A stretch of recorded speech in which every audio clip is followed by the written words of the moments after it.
വേലി തന്നെ വിളവ് തിന്നുന്ന കാഴ്ചയാണ് സംസ്ഥാനത്ത് പലയിടത്തും കാണുന്നത്. ഗൂണ്ടകളെ പിടികൂടാൻ പോലീസ് നടത്തുന്ന ഓപ്പറേഷൻ ആഗ് പരിശോധനയിൽ ഗൂണ്ടാ നേതാവിൻ്റെ വീട്ടിൽ നിന്നും ഡിവൈഎസ്പിയെയും 3 പോലീസുകാരെയും കണ്ടെടുത്തത് ശരിക്കും വലിയ വാർത്തയായി.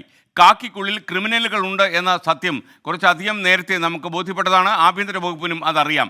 കഴിഞ്ഞ 5 കൊല്ലങ്ങൾക്കിടയിൽ 1389 സർക്കാർ ജീവനക്കാരാണ് ക്രിമിനൽ കേസുകൾ ഉൾപ്പെട്ടത്. അതിൽ 55% പേർ അഥവാ 770 പേർ പോലീസുകാരാണെന്ന് മുഖ്യമന്ത്രി തന്നെ നിയമസഭയിൽ പറയേണ്ടി വന്നു.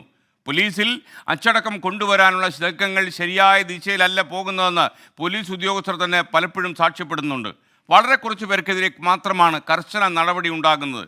ജനങ്ങളുടെ ജീവനും സ്വത്തിനും സംരക്ഷണം നൽകേണ്ട പോലീസുകാർ തന്നെ ക്രിമിനലുകളായി മാറുന്ന അവസ്ഥ സംസ്ഥാനത്തുണ്ട്. അത് വളരെ ഭീകരമാണ് താനും.